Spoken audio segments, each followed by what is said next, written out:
4 otages libérés ce samedi par l'armée israélienne avaient tous été capturés par les terroristes du Hamas le 7 octobre lors du festival Nova. Âgé de 25 ans, Noah Argamani est devenu l'un des visages de la cause des otages. Les images de son enlèvement, la montrant à moto aux côtés de 2 terroristes palestiniens, ont fait le tour du monde. Dans cette vidéo, la jeune femme, terrifiée, criait « Ne me tuez pas !» tendant les bras vers son petit ami Avinatan Or, également pris en otage. Sa mère, souffrant d'un cancer en phase terminale, avait adressé un message à Joe Biden en décembre, suppliant le président américain de l'aider à ramener sa fille à la maison avant qu'il ne soit trop tard. Âgé de 27 ans, Andrei Kozlov était lui agent de sécurité au festival Nova. Originaire de Saint-Pétersbourg, il avait fait son alia l'année dernière. Peu avant son enlèvement, il a échangé avec son père, lui écrivant qu'il entendait des coups de feu autour de lui. Il avait également envoyé des messages à des amis, leur disant qu'il n'avait pas d'endroit où se cacher, alors que les terroristes attaquaient le festival. Troisième otage à avoir été libéré ce samedi, Shlomi Ziv. Âgé de 40 ans, il était également agent de sécurité lors du festival Nova. Je te rappelle, avait-il dit à sa sœur avant d'être capturé par le Hamas. Almog Meir, 21 ans, avait lui été vu pour la dernière fois dans une vidéo prise par le Hamas à 12h30 le 7 octobre. Originaire de Or Yehuda, il avait terminé son service militaire 3 mois avant le Shabbat noir et avait l'intention de travailler dans le secteur de la high-tech.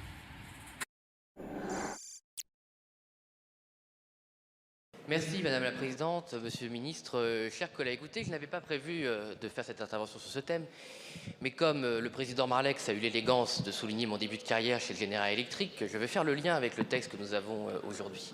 Je le remercie d'ailleurs dans son inélégance d'avoir confirmé ce que j'ai toujours dit, à savoir que le démantèlement d'Alstom a effectivement commencé quand je me retrouvais chez General Electric avant 2012 et pas après.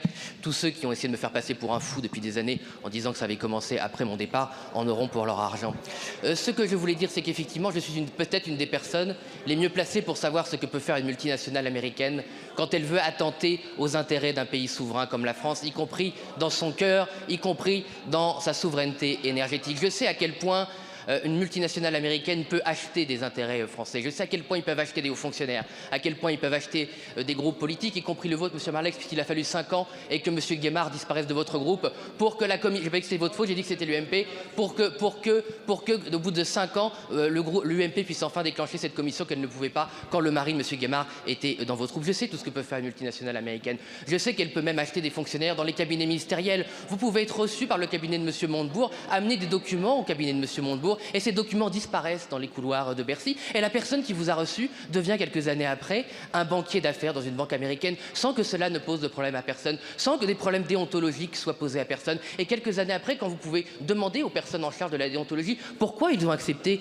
que cette personne qui était en charge de la défense d'Alstom soit nommée dans une banque américaine qui a gagné de l'argent sur le démantèlement d'Alstom, on vous dit que tout était normal, que tout ça est du passé, qu'on ne va pas quand même revenir sur le passé, qu'on ne va quand même pas laver le linge sale de la France devant les Français. Eh bien moi je laverai toujours le linge sale de la France et des élites françaises devant les Français, car ils méritent la vérité. Et peut-être qu'un jour nous aurons la vérité d'Alstom. Peut-être qu'un jour le parquet national financier pourra établir si oui ou non M. Macron a été un agent des États-Unis pour vendre Alstom, a été un agent pour l'équiger sale technique à l'affaire. Peut-être qu'on le saura, peut-être qu'on le saura. Je sais aussi les pires moyens des ingérences américaines, puisqu'on m'a lancé ce sujet, je ne vais pas m'arrêter, chers collègues. Je sais aussi que vous pouvez rentrer chez vous un soir et que votre appartement a été visité par des forces mystérieuses. Je sais que vous pouvez rentrer chez vous une deuxième fois un soir et que votre appartement a encore été visité par des forces mystérieuses, que vos documents ont disparu, que vos ordinateurs ont disparu, mais que votre argent est resté là, que tout ce qui a de la valeur de votre argent est resté là. Et quand vous allez voir la police, on vous dit, mais c'est sans doute des gitans qui sont passés dans votre appartement, bien sûr, les gitans qui ont fait un feu de joie avec les documents que vous pouviez avoir. Je sais aussi qu'est-ce que ça peut faire, et mon collègue Thomas Ménager est là derrière moi, c'est lui qui m'a récupéré, qu'un soir, non mais ça peut vous intéresser peut-être, car c'est la vérité, chers collègues, qu'un soir, vous quittez le travail à 22 h un samedi soir, et puis vous êtes pris dans une rue sombre, vous êtes agressé au couteau, vous êtes mis à terre, quelqu'un qui parle anglais vous enfonce sa lame dans la paupière en vous disant que si vous allez voir la police, il va vous tuer. Et voilà, ça vous fait rire? Ça vous fait rire? C'est ce qui m'est arrivé. Et tout ça, c'est peu ce qui peut arriver à d'autres lanceurs d'alerte qui ont eu beaucoup plus de courage que moi, qui ont fait des choses bien plus graves que moi. Ce qui est arrivé à notre compatriote Frédéric Pierucci dans votre indifférence la plus totale, retenu en otage dans une prison, dans un quartier antiterroriste par les Américains. Il n'y a pas un seul ici qui a été élu en 2014, en 2015, qui a levé le petit doigt pour M. Pierucci, pas un seul d'entre vous. Vous n'en avez rien à voir. Je parle des macronistes. Vous n'en aviez rien à faire. Et vous n'en avez d'ailleurs toujours rien à faire des années après. Vous n'en avez rien à faire. Vous n'en avez rien à faire que Julian Assange, qui a alerté la presse occidentale, soit retenu dans des conditions inhumaines, des conditions qu'on accepterait pour personne d'autre, mais vous les acceptez pour les États-Unis, car vous n'avez aucun principe. Vous passez votre temps à parler des ingérences étrangères, vous vous fichez bien du pouvoir du Qatar, vous vous fichez bien du pouvoir de l'Arabie Saoudite. Oui, bien sûr, la Russie est un régime autoritaire, mais qu'est-ce que le régime saoudien? Un régime qui condamne à mort en crucifiant les gens et leur coupant la tête. Vous trouvez ça formidable? Vous trouvez que ça mérite de faire un selfie avec le prince dirigeant de l'Arabie Saoudite? C'est ça vos principes? Vous n'en avez aucun.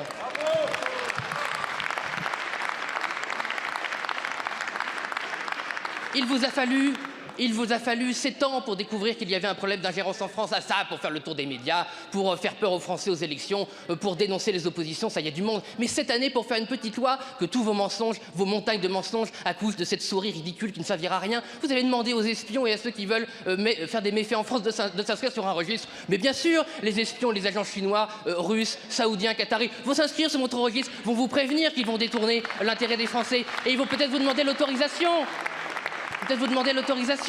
Quel dispositif très efficace? Deuxième dispositif efficace, un rapport tous les 2 ans. Ça nous fera une belle jambe de savoir effectivement que les États-Unis, enfin ça on ne saura peut-être pas parce que vous ne le dites pas, que le Qatar, la Russie, le Maroc et toutes les puissances qui veulent faire leur marché en France nous espionnent. Nous ne sommes pas au courant. Il faudra bien un rapport de plus pour le prouver. Bref, tout ce que vous voulez faire pour lutter contre la dérange ne servira à rien. Vous ne voulez pas lutter contre la corruption, vous ne voulez pas lutter contre la pourriture, parce que la pourriture est au cœur de votre système. Merci.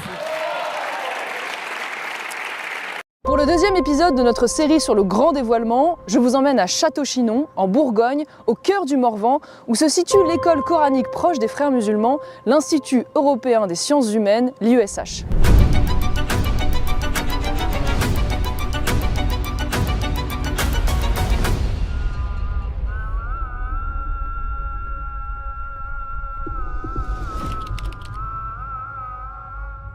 Château-Chinon, le village que vous voyez juste derrière moi, était le fief de François Mitterrand. C'est ici qu'il s'est implanté et a été élu pendant de nombreuses années. C'est aussi ici qu'en 1992, avec sa bénédiction, a été installé dans le lieu-dit juste à côté, le fameux institut IESH. Selon la chercheuse du CNRS Florence Bergeau-Blacker, cet institut a été créé par les Frères musulmans. Vous le savez, les Frères musulmans, c'est cette confrérie islamiste secrète qui a pour projet revendiqué la conquête islamique de l'Europe. Si j'ai tenu à venir ici pour vous parler de cette école coranique, c'est parce qu'elle est au cœur de ce projet d'islamisation de la France et de l'Europe. Je vais vous donner 7 preuves de la dangerosité de cet établissement. 1. C'est le sulfureux prédicateur des Frères musulmans Youssef Al-Qaradawi qui voulait la mort des juifs et des homosexuels, qui a remis le diplôme à la première promotion de l'IESH. 2. C'est ici qu'enseigne Monsef Zenati, le professeur en islam du rappeur Medine, ce même professeur qui est connu pour avoir dit au sujet des Yézidis, ce peuple massacré par l'État islamique, qu'ils étaient, je cite, des adorateurs de Satan et que la musique qui passait à la télé était souvent illicite. 3. C'est ici qu'a enseigné Ahmed Hilali, imam salafiste, fiché S, dont le nom a été associé à Michael Harpon, ce terroriste qui a tué 4 personnes à la préfecture de police de Paris en 2019. 4. Cette école a été fréquentée par Inès Madani, une terroriste qui voulait faire exploser Notre-Dame de Paris, par Thomas Barnouin, djihadiste, mais aussi par 3 autres femmes qui sont également parties en Syrie. 5. L'ancien président des Frères musulmans de l'UOIF, Ahmed Jabala, était aussi le doyen de l'IESH Paris. Ahmed Jabala était sous OQTF et il vient de fuir pour la Tunisie. 6. L'actuel doyen de l'IESH, l'Arabi Betcheri, est membre de l'Union internationale des savants musulmans, dont le secrétaire général a salué le retour des talibans en Afghanistan en 2021. Et enfin 7. Selon les auteurs de l'ouvrage Qatar Papers, l'école a été financée par l'Arabie Saoudite, régime qui pratique un islam fondamentaliste, mais aussi par le Qatar, soutien du Hamas, protecteur des talibans et grand argentier de la confrérie des Frères musulmans. Alors qu'une grave menace djihadiste pèse sur la France, alors que l'islamisme a déjà fait plus de 230 morts, Il est insupportable de constater que les autorités ferment les yeux sur la dangerosité de cette école coranique qui a pourtant aussi pour mission de former des imams. Heureusement, face à ce danger, il y a des lanceurs d'alerte courageux. Pascal Le Petit en fait partie. Je vis dans la Nièvre, qui est la terre un petit peu de mes ancêtres. Je me suis installé en famille. J'ai 59 ans, j'avais des responsabilités politiques au sein de Debout la France. Je me bats aussi pour préserver ce patrimoine, cette nature et cette culture. Est-ce que vous pourriez nous raconter la mésaventure qui vous est arrivée? Il y a à peu près 2 ans de cela, j'ai rédigé une note de synthèse qui reprend des éléments qu'on trouve partout sur le net, qui concerne cet Institut européen des sciences humaines que j'avais intitulé IESH de Château-Chinon, le laboratoire nivernais des frères musulmans. Et je reprenais un petit peu tous les éléments de création de cet institut. Je parlais de financement, je parlais de contenu, stratégie aussi de fausses ouvertures. Je parlais aussi de l'intervention des politiques locaux qui, quelle que soit leur couleur politique, chantent à qui plus fort les louanges de l'IESH, appuyé par la presse locale d'ailleurs qui a un point de vue un regard très bienveillant sur cette institution. Que vous est-il arrivé à partir de là? À partir de là, donc, j'ai été convoqué par les gendarmes de Château-Chinon. J'ai reçu un avis préalable de mise en examen et aujourd'hui je suis mis en examen. Voilà, donc l'IESH a porté plainte contre vous? C'est ça, pour diffamation publique, pour incitation, pas tout à fait le terme, mais incitation à la haine ou à la violence. On est dans le cadre finalement du djihad judiciaire. Oui, parce que la plainte systématique est évidemment une forme de pression et d'intimidation pour faire taire ceux qui essayent de révéler la vérité. Tout à fait. Et là, rapidement, j'ai eu des messages sur Twitter, notamment, de gens qui me promettaient une décapitation ou voire quelque chose de plus lent. Quelqu'un qui surenchérissait en disant non, ce serait trop rapide. Vous avez porté plainte et là, alors là, curieusement, non, rien du tout. Rien du tout. Non, j'ai pas de. Pas de son, pas d'image. Pas de son, pas d'image. De manière générale, la peur s'est installée. Les gens ont peur de prendre position. Ils ont peur de s'opposer, de critiquer. C'est ça. Complicité des élus, omerta. C'est ça. Pour la population. En fait, on se retrouve un peu pris en otage. La seule chose qui prospère véritablement à Château-Chinon aujourd'hui, c'est l'islamisation. Merci beaucoup pour votre témoignage. Je vous en prie. Et bon courage à vous et j'espère que justice vous sera rendue pour avoir lancé l'alerte sur ce sujet très grave pour notre nation. Au regard de ces preuves accablantes, je demande la fermeture de cette école coranique par les autorités et pour le 9 juin prochain, je vous demande, vous Français qui souhaitez mettre fin à l'islamisation de notre pays et fin à la gangrène islamiste, de donner le plus de force possible à Reconquête en votant pour notre livre. C'est que c'est un cas pathologique, quoi. C'est devenu un cas pathologique depuis 7 ans qu'il est au pouvoir, un septennat.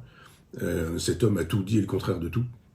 Cet homme est capable de dire une chose et de dire le contraire le lendemain. Cet homme a théorisé le « en même temps », ce qui est quand même assez problématique, parce qu'il y a un moment donné où, quand on est un adolescent, ça ne pose aucun problème, on est en cours de formation. Mais quand on est chef de l'État, on ne peut pas se permettre de dire une chose, son contraire, autre chose, de dire qu'on n'a pas dit une chose et son contraire, mais qu'on dit la même chose depuis le début, et puis surtout de dire, toujours dans la même logique, ma présidence serait jupitérienne. Jupiter, mon œil, pour rester poli. Mais Jupiter, c'est quelqu'un qui ne se manifeste pas tout le temps, se manifeste rarement, compte et pèse sa parole, et fait de telle sorte à chaque fois qu'il s'exprime que ces mots soient vraiment entendus, soient lourds, soient pesants. On se dit, Jupiter s'étant exprimé, ça va être suivi des faits, et puis ça va être extrêmement cohérent, conséquent, etc. Bon, le président de la République nous dit, je ne veux pas d'une présidence bavarde, il n'y a pas eu une présidence plus bavarde que la sienne.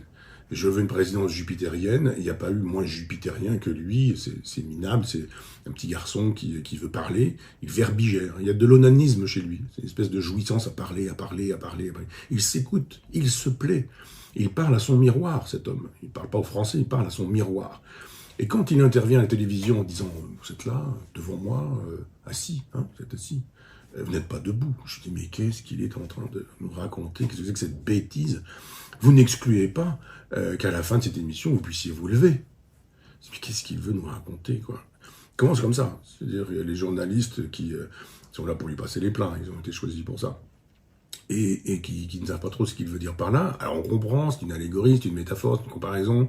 C'est juste pour comprendre que quand on dit « je n'exclus rien », eh bien on n'exclut rien. Et que les gens qui sont assis devant vous, ils sont pas debout. Et s'ils sont pas debout, ils n'excluent pas de se lever à un moment donné, etc. Est-ce qu'on avait besoin de commencer une intervention comme ça?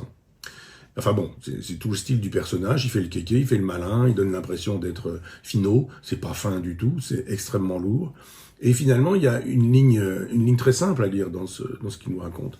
Parce que je dis qu'il dit tout et le contraire de tout, mais qu'il fait toujours la même chose. C'est-à-dire il détruit la France pour construire l'Europe. Ça, c'est une constance. Depuis le début. Il a tout dit et le contraire de tout. Il y a une culture française, il n'y a pas de culture française. Poutine est sympathique, il ne faut pas le blesser. Poutine est un dangereux dictateur, etc., etc. Surtout, ça marche comme ça. Madame Le Pen, arc républicain, pas arc républicain, enfin tout. Et là, on se dit, il faut comprendre ce qu'il dit quand même à un moment donné, il faut décoder. Il dit, si Poutine devait gagner, ça poserait un problème pour notre sécurité. Et on dit, ah bon, tiens, très bien. C'est quoi, les chars russes à Paris? C'est l'Assemblée nationale renversée par la troupe venue de Moscou? Le Kremlin qui piloterait la politique à Paris, comme les communistes auraient souhaité pendant le pacte germano-soviétique. Est-ce que c'est ça la crainte? Bah, bien sûr que non. Alors qu'est-ce qu'il a voulu dire? Il a juste voulu dire que la France, ça n'existait pas, et que c'était l'Europe qui existait. Oui, c'est vrai que ce que fait Poutine redessine l'Europe, ça c'est sûr. Qu'il a l'intention de ne pas laisser les européistes dessiner l'Europe en disant « j'en suis, nous en sommes », et il n'est pas question qu'avec les Américains, vous puissiez dessiner la carte de l'Europe sans que moi j'ai mon mot à dire dans cette aventure. C'est ça l'enjeu. Et Macron nous dit l'enjeu de l'Europe est problématique avec la victoire, ou serait problématique avec la victoire de Poutine. Il a raison. Il a raison, effectivement, l'Europe ne serait plus exactement la même. Mais si l'Europe n'est pas la même, ça ne change rien à la France. Et lui nous dit, bah si, parce qu'effectivement, la France, ça n'existe plus. La France, c'est rien. La France, c'est une sous-province, une espèce de sous-préfecture.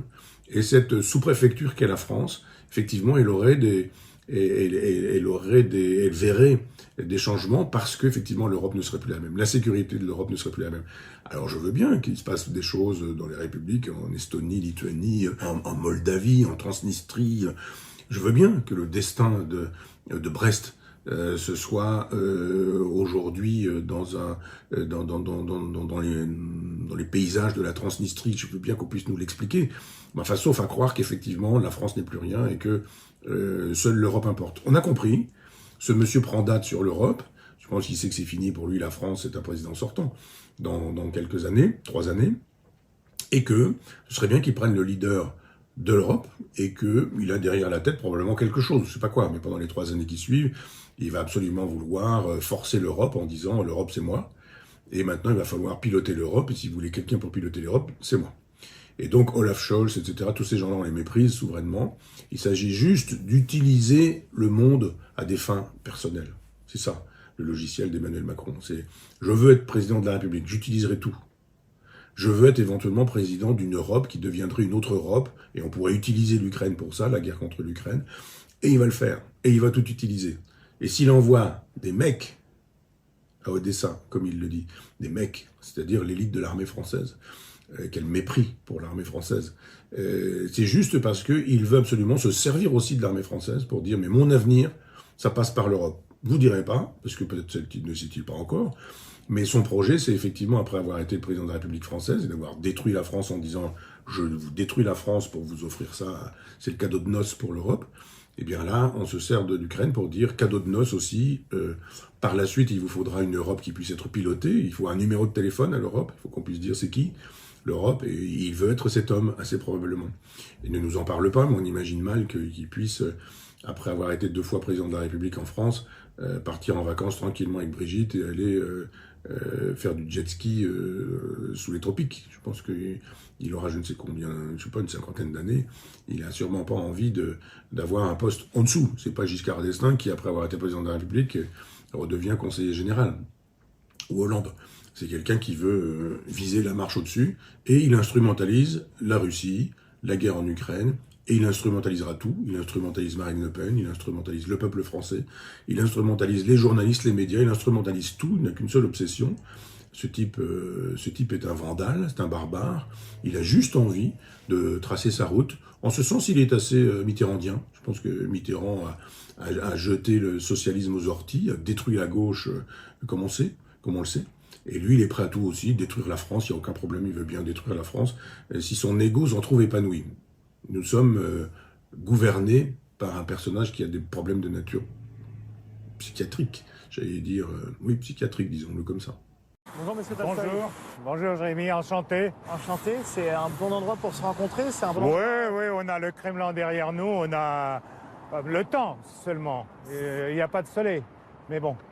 Bon, ici c'est presque aussi romantique que l'histoire de nos relations Russie-France. C'est deux pays qui se connaissent bien et vous êtes bien placé pour le savoir puisque vous êtes l'arrière-petit-fils de Léon Tolstoï qui a écrit Guerre et paix. Ouais. Donc ces relations faites de haut et de bas, vous en savez quelque chose?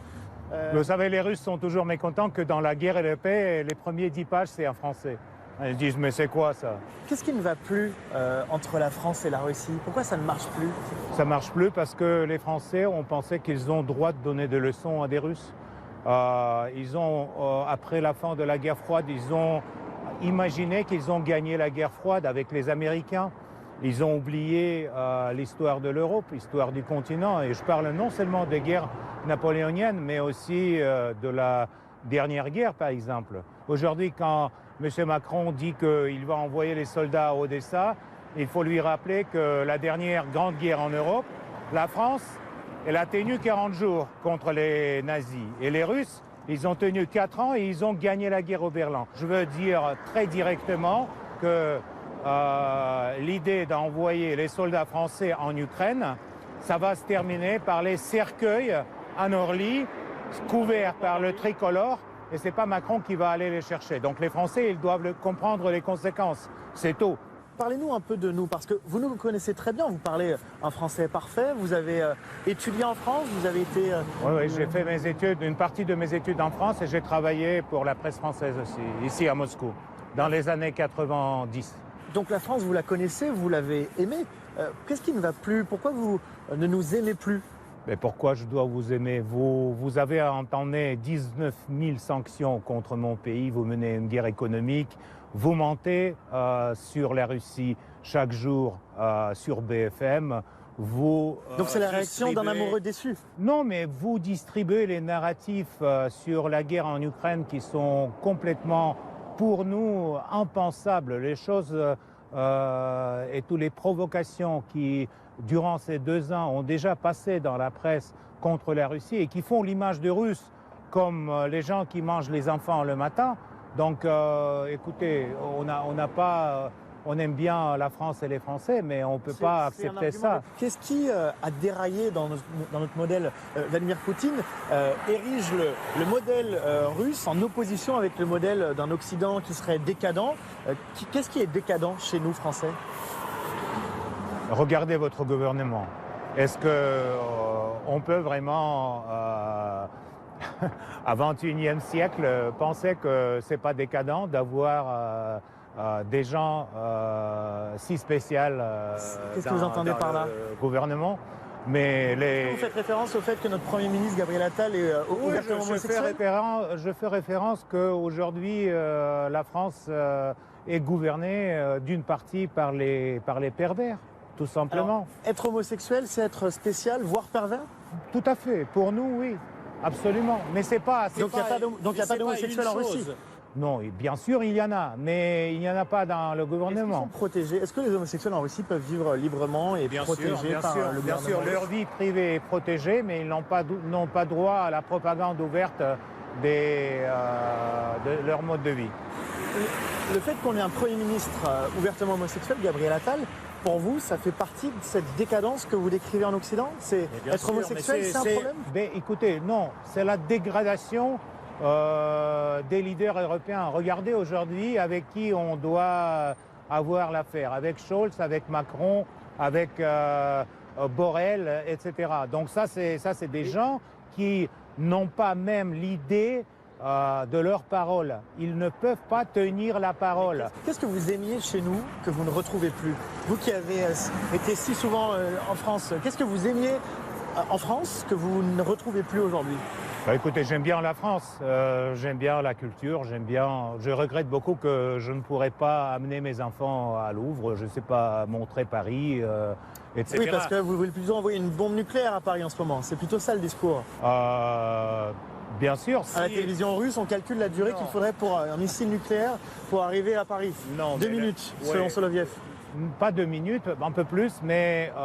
donc vous avez commencé à calculer les plans? Oui, bien sûr, on calcule parce que, vous savez, pour nous, ce qui est important, historiquement pour la Russie, c'est assurer la sécurité du pays. Et quand les pays de l'OTAN, dont aussi la France, mettent les missiles autour de nos frontières et veulent mettre les missiles en Ukraine, en adhérant à l'OTAN, l'Ukraine. Donc pour nous, c'est inadmissible. Voilà, c'était la première partie de cette interview, la deuxième dans un instant, qu'on va évidemment débriefer. On va répondre évidemment à ce que dit Piotr Tolstoï dans un instant.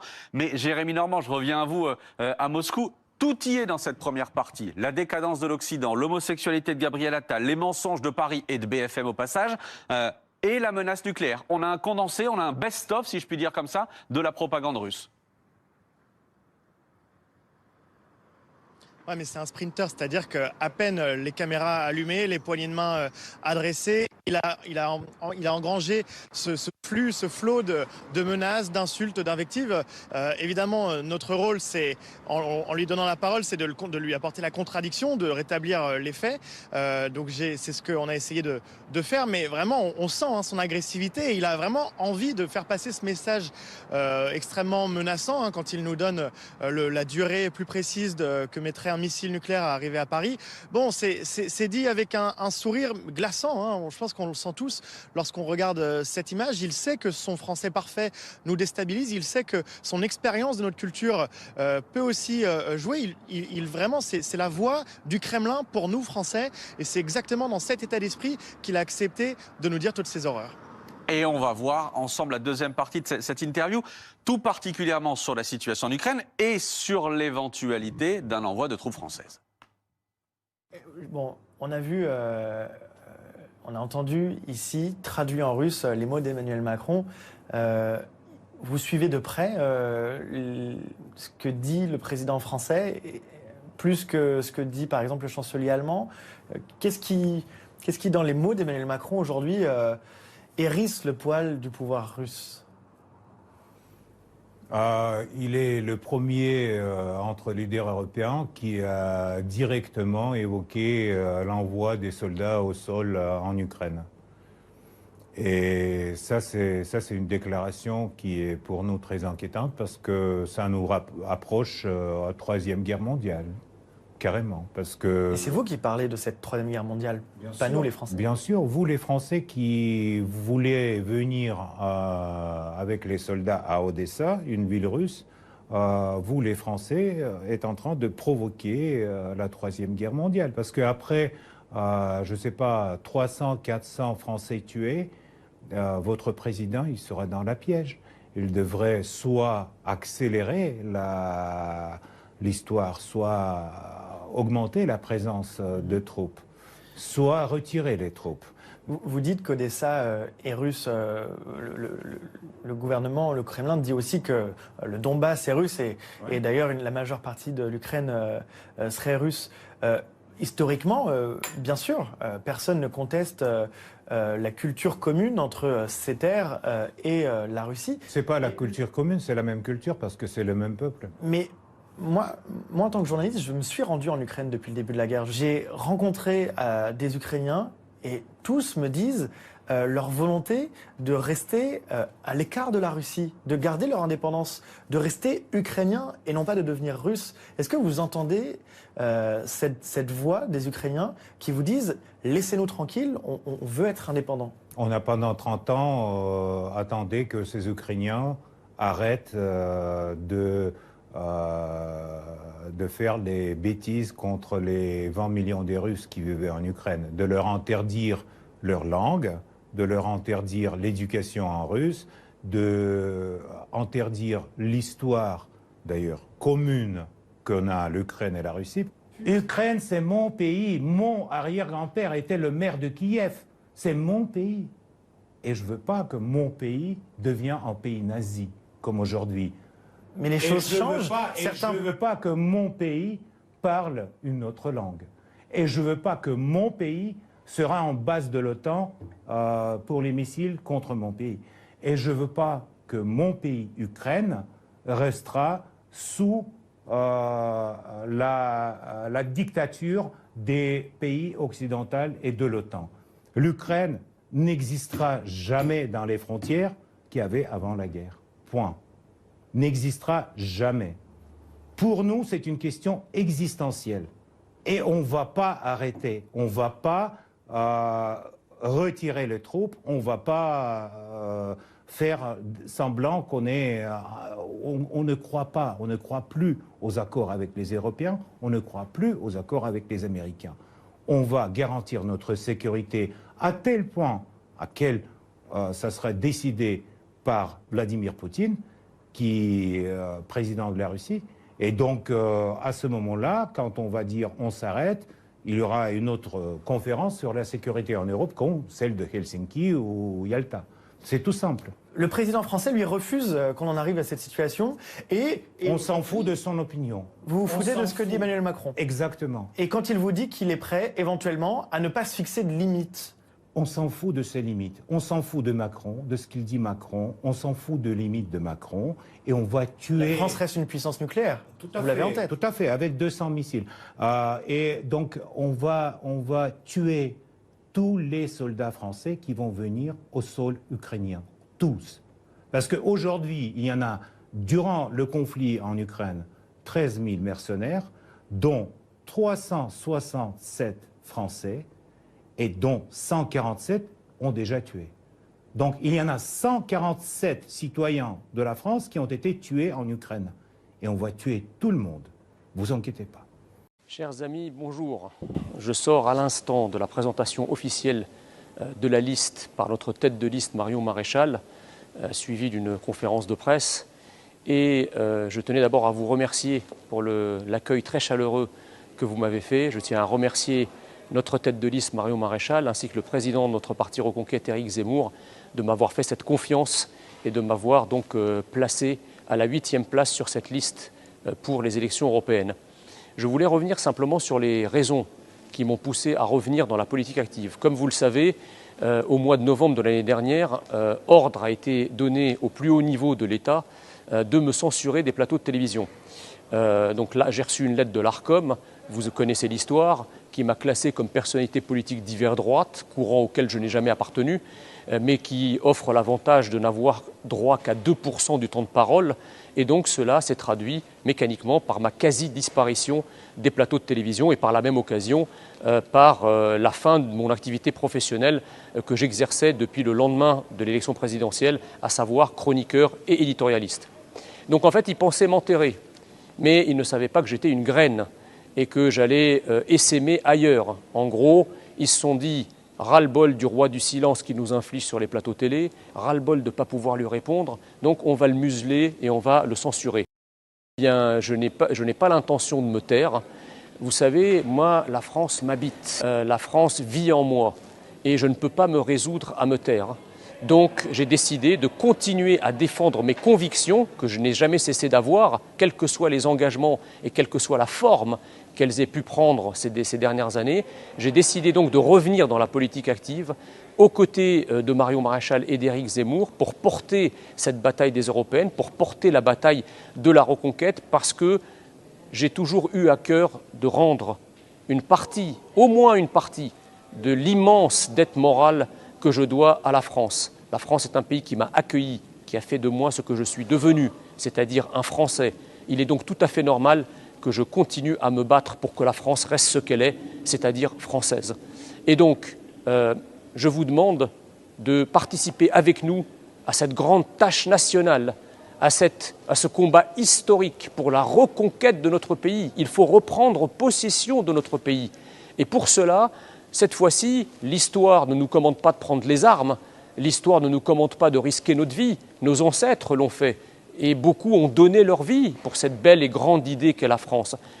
L'histoire aujourd'hui vous commande juste le 9 juin de déposer un bulletin Marion Maréchal Reconquête dans l'urne pour que nous ayons le plus gros score possible afin de pouvoir entamer la reconquête de la France et donc aussi la reconquête de l'Europe, puisqu'on nous a expliqué à chaque fois qu'on réclame quelque chose pour la France, on nous explique désormais que tout se passe au sein de l'Europe. Eh bien, qu'à cela ne tienne, envoyez-nous à l'Europe et nous allons vous ramener la France. Voilà, je compte sur vous le 9 juin prochain. Vive la République et surtout, vive la France. Je vous embrasse. L'Europe va être en jeu. La réalité, c'est que le chemin que suit l'Europe, qui est d'une concentration des pouvoirs de plus en plus important dans une minorité de plus en plus faible, est quelque chose qu'on a essayé en Union soviétique, qu'on a essayé partout, qui ne marche jamais.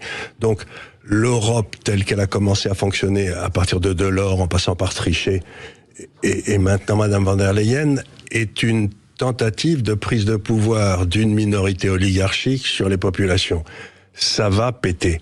Donc, ce dont il faut bien se rendre compte, c'est que l'Europe qui nous ont bâti depuis 20 ans ne peut pas survivre. Elle doit disparaître. Elle va disparaître. Vous dites que oui, vous êtes aujourd'hui, cette Europe doit disparaître. Doit disparaître. C'est-à-dire cette Union européenne telle qu'elle existe. Cette Union européenne telle qu'elle existe doit disparaître.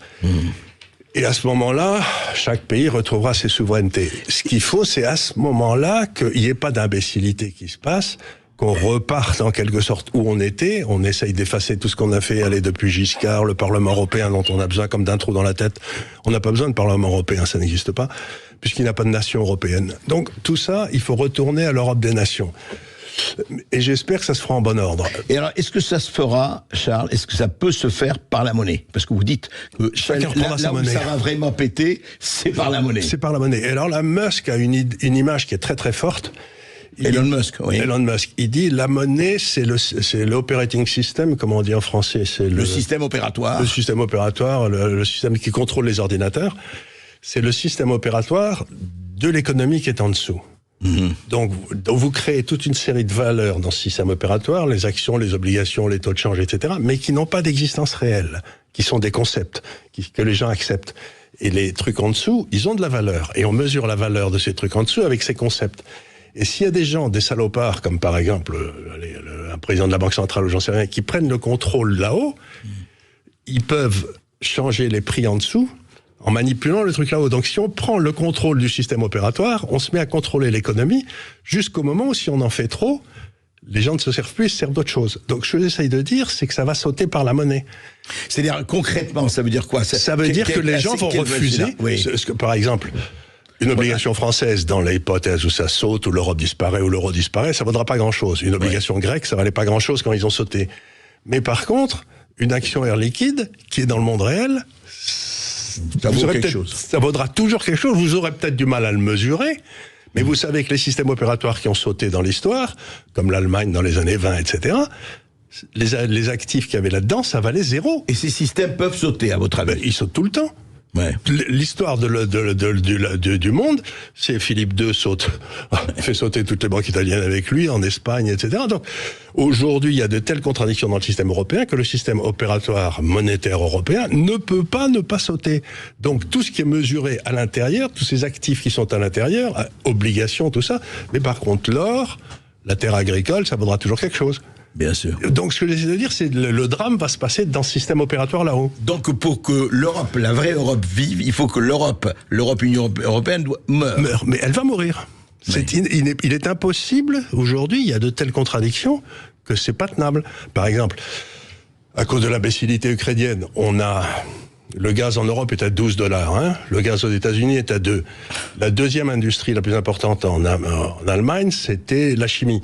Mais la chimie ne peut pas opérer avec du 12. Du gaz à $12. Contre 2 là-bas. Donc, toutes les industries allemandes s'en vont aux États-Unis. Toutes les industries chimiques ferment et vont aux États-Unis. Et comme en même temps, ils ont décidé de fermer leurs voitures, leur système de voitures, maintenant, il n'y aura plus que des voitures électriques et toutes les batteries viendront de Chine. Ça veut dire que l'Allemagne se désindustrialise à une allure, si vous voulez. Nous, on a mis 40 ans, ils le feront en 5 ans, quoi. Donc, et la France, alors, qu'est-ce que même chose? On a un coup de peau, la France, on n'a plus d'industrie. Ouais. Il n'y a plus rien à détruire, c'est fait, les gars. Donc on va peut-être repartir de zéro. C'est pour ça que Macron a peut-être raison, il y a peut-être des petits entrepreneurs qui vont partir, mais ils vont pas repartir avec les machins, les coûts qu'on leur met dessus aujourd'hui. Ça, ils repartiront pas. Ils créeront peut-être une entreprise en France, si ça marche. Ils iront immédiatement la coller au Luxembourg où ils feront toutes les ventes extérieures. Parce qu'il n'y a aucune raison d'avoir une entreprise en France aujourd'hui. Votre marge brute d'autofinancement est la moitié de ce qu'elle est ailleurs. Donc vous semblez dire, et non pas assumer, mais dire très franchement que quand Macron dit que ça marche du tonnerre de Dieu du point de vue de l'entreprise, l'entrepreneuriat et des start-up, etc., il est dans le métaverse? Il est dans le monde de Sigmaringen. Ils sont en train de disputer pour savoir qui aura la meilleure chambre. À côté de Pétain ou j'en sais rien. Il est dans le rêve.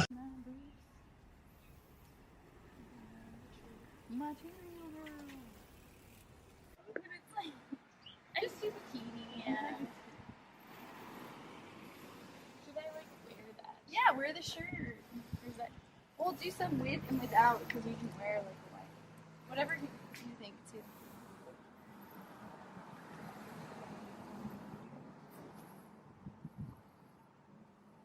You ready? Yeah.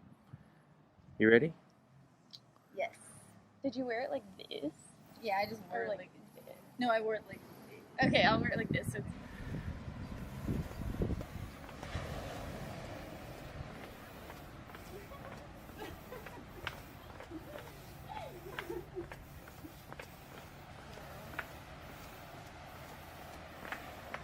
Smile, stay there, don't walk yet. Cool. All right, keep going.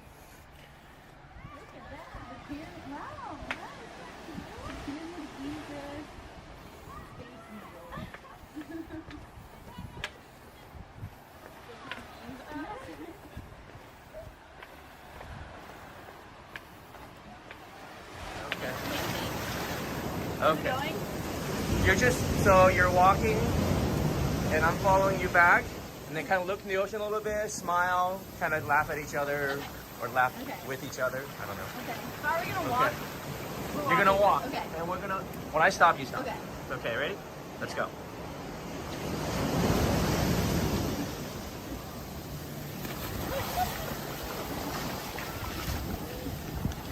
And you're gonna walk right past me when I stop, okay?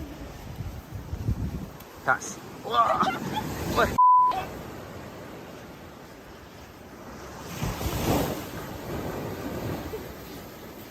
Okay, now run.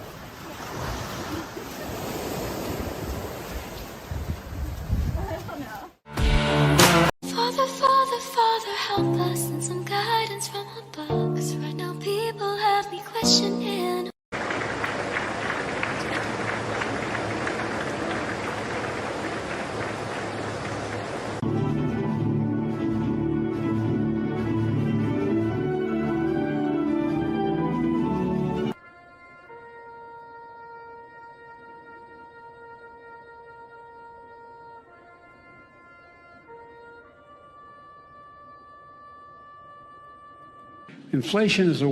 L'inflation est un problème mondial en ce moment à cause d'une guerre en Irak. Excusez-moi, la guerre en Ukraine. Je pense à l'Irak parce que c'est là que mon fils est mort.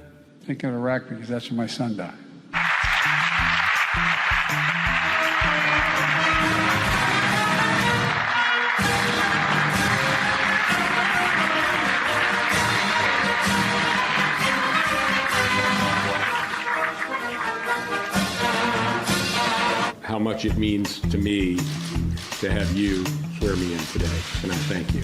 Trust and confidence. I've got a lot of thanks to give out here. First and foremost to my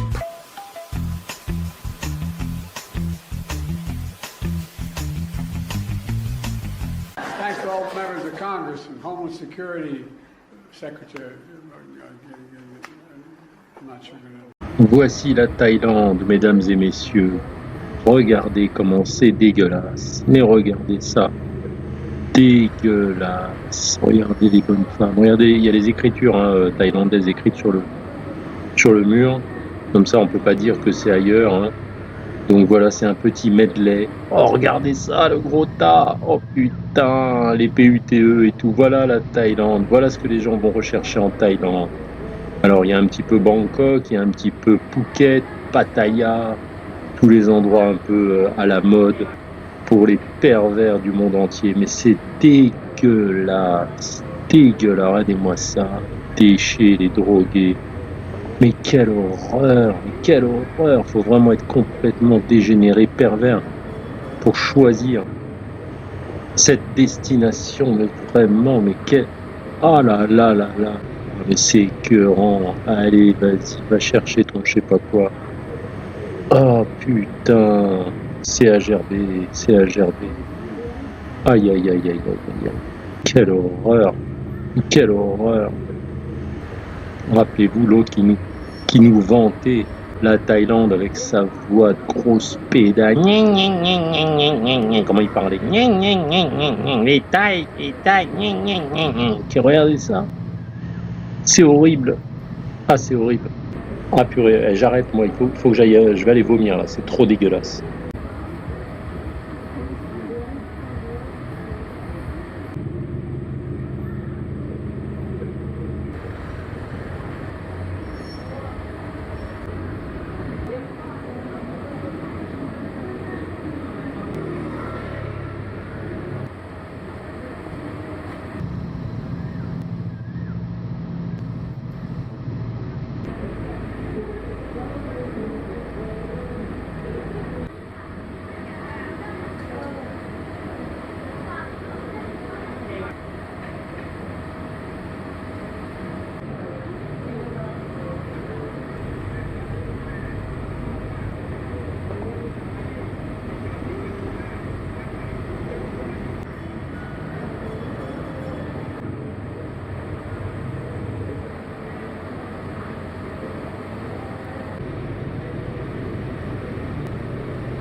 Oh, c'est un trop.